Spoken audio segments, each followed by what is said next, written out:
आखिर ईरान के सामने हार गया अमेरिका, घुटनों पर आ गए ट्रंप। नेतन्याहू की तो रातों की नींदें उड़ गई हैं। आज जो खबर मैं आपको सुनाने जा रहा हूं वो सुनकर आपकी खुशी का ठिकाना नहीं रहेगा।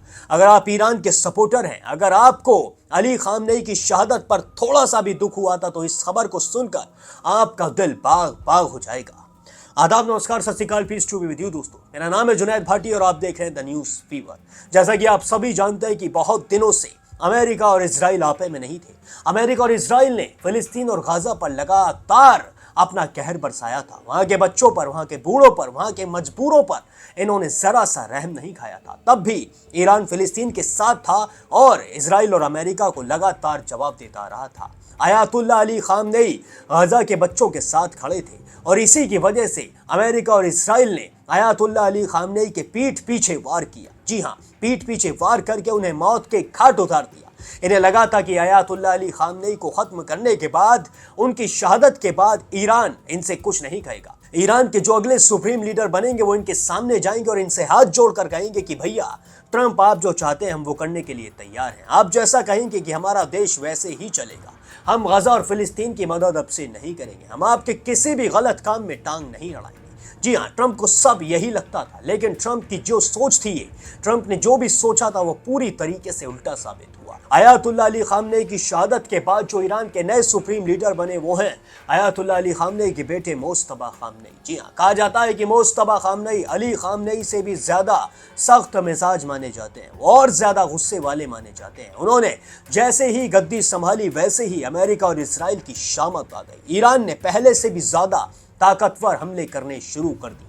अब जो खबर निकल कर आ रही है वो ये है कि इजराइल के जो एयर डिफेंस सिस्टम है वो सारे के सारे खत्म हो चुके हैं। सबका दी एंड हो चुका है और अभी तक भी ईरान लगातार अपनी मिसाइलें इजराइल और अमेरिका पर लगातार छोड़ रहा है, लगातार मार रहा है। और इसी वजह से अब नेतन्याहू गिड़गिड़ाते भागते भागते गए अपने ट्रंप पापा के पास। उन्होंने जाकर ट्रंप पापा से कहा कि पापा पापा, हमारे कहने से आपने जंग स्टार्ट की थी, हमारे कहने से आपने ईरान पर हमला किया था, अब हमारे कहने से प्लीज इस जंग को रुकवा भी दीजिए। जी हाँ, पापा ने सुनकर कहा कि बेटा ठीक है, मैं रुकवा देता हूं, मैं कुछ करता हूं। उन्होंने फोन मिलाया, उन्होंने सीज फायर की बात की, लेकिन मोज्तबा खामनेई ने, ईरान के जो रहबर हैं, उन्होंने साफ तौर पर कह दिया कि बेटा जंग तुमने शुरू की थी लेकिन इसको खत्म हम करेंगे, हम बताएंगे कि ये जंग कब खत्म होगी। लेकिन अब फिर से डोनाल्ड ट्रंप ने आधिकारिक तौर पर घोषणा कर दी है। उन्होंने ऐलान कर दिया है कि 5 दिन के लिए अमेरिका ने जंग को रोक दिया है। जी, अपनी तरफ से उन्होंने ट्वीट कर दिया है कि 5 दिन के लिए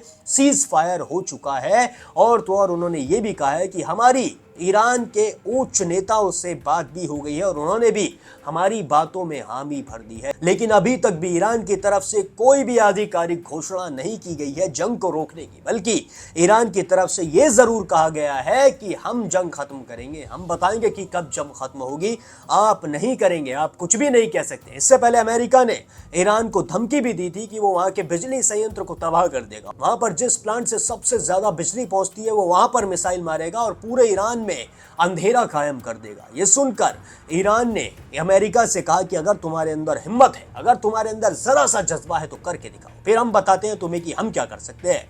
यही सुनकर डोनाल्ड ट्रंप के पैर फिर से थर थर कांपने लगे। वो ये सोचने लगे कि भाई हम सुपर पावर हैं, हम दुनिया में सबसे ज्यादा ताकतवर देश माने जाते हैं, तो इतना सा मुल्क आखिर हमसे टक्कर ले कैसे रहा है। ये सिर्फ ट्रंप नहीं सोच रहे हैं बल्कि पूरी दुनिया सोच रही है। सारी इस्लामिक कंट्रीज ये सोचने में लगी हुई है कि हम तो ट्रंप पापा के तलवे चाट रहे थे, फिर भी ईरान अकेला टिका रहा, फिर भी ईरान अकेला मारता रहा।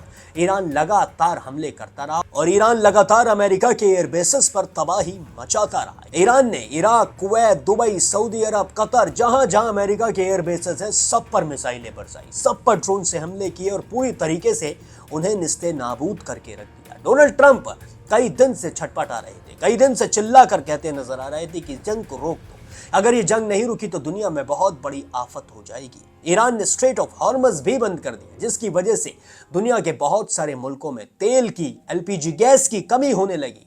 लोगों की दुकानें बंद होने लगी, होटल्स बंद होने लगे, ढाबे बंद होने लगे। जो कंपनीज की लिफ्ट्स हैं जिनसे लोग ऊपर जाते हैं नीचे आते हैं वो पूरी तरीके से बंद हो गई। कई कंपनियों ने वर्क फ्रॉम होम की घोषणा भी कर दी, सिर्फ ईरान के एक कदम की वजह से, सिर्फ एक छोटे से कदम की वजह से। अब आप सोच के देखिए कि ईरान अगर बहुत बड़े बड़े कदम उठा लेता तो फिर दुनिया में किस तरीके की आफत आ जाती। लेकिन ये ईरान ने जानबूझकर नहीं किया, ईरान ने खुद अपनी तरफ से नहीं किया, ये किया ईरान ने इजराइल और अमेरिका की एक नाजायज कोशिश के बाद, एक नाजायज कारनामे के बाद। वो कारनामा आप सभी जानते हैं, आयतुल्लाह अली खामनेई की शहादत, आयतुल्लाह अली खामनेई पर पीठ पीछे वार करना, एक बूढ़े इंसान पर जिसकी उम्र 86 साल थी, जो अपनी कौम के लिए सिर्फ लड़ता आ रहा था। उसने अपनी पूरी जिंदगी अपनी कौम के लिए निकाल दी और बची कुछ जिंदगी वो गजा के बच्चों के लिए निकाल रहे थे। वो गजा के बच्चों की सिर्फ मदद ही तो कर रहे थे, वो गजा के जो मजबूर लोग थे जिन पर इजराइल अपना कहर बरसा रहा था, वो सिर्फ उनकी मदद करते नजर आ रहे थे। लेकिन डोनाल्ड ट्रंप ने नेतन्याहू के कहने में आकर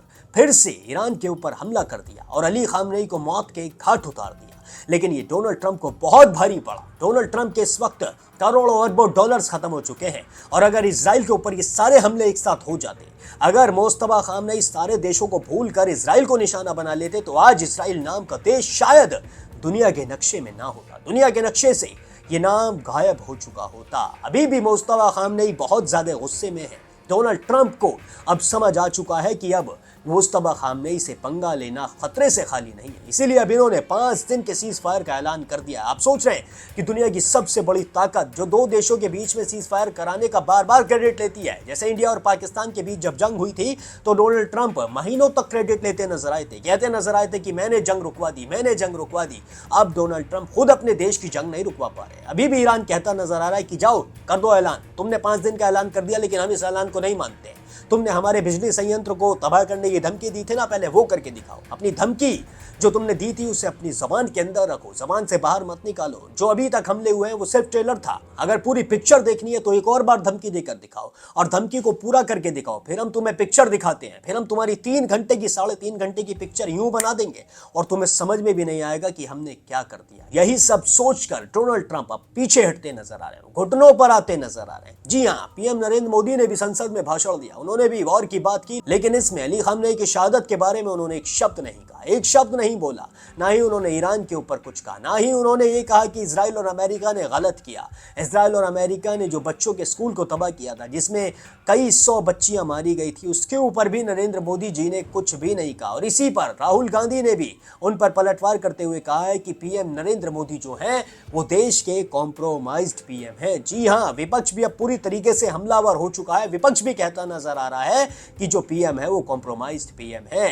ये कुछ भी ऐसा नहीं कहते हैं जो बात सही हो, ये सिर्फ डोनाल्ड ट्रंप की हाँ में हाँ मिलाते नजर आते हैं। डोनाल्ड ट्रंप की जी हुजूरी हर कोई इस वक्त करता नजर आ रहा है, चाहे वो इस्लामिक कंट्रीज हो, चाहे वो कोई भी कंट्री हो। लेकिन एक कंट्री जो है ईरान, वो किसी की भी सुनता हुआ नजर नहीं आ रहा। ईरान के साथ चाइना है, ईरान के साथ रूस है, ईरान के साथ नॉर्थ कोरिया है। ये देश डोनाल्ड ट्रंप की एक बात नहीं सुन रहे। अगर डोनाल्ड ट्रंप ने सीधे तौर पर दोबारा से पंगा लिया तो फिर इस बार ईरान रुकेगा नहीं और ईरान कभी भी झुकेगा नहीं। अब आप मुझे कमेंट करके बताइए कि आप क्या सोचते हैं डोनाल्ड ट्रंप के इस कदम के बारे में, जो उन्होंने 5 दिन के सीज फायर का ऐलान किया है, उस पर आपका क्या कहना है? कमेंट सेक्शन में मेरे साथ साझा जरूर करें। बाकी और भी सारे अपडेट्स के लिए अभी सब्सक्राइब कर लें द न्यूज़ फीवर।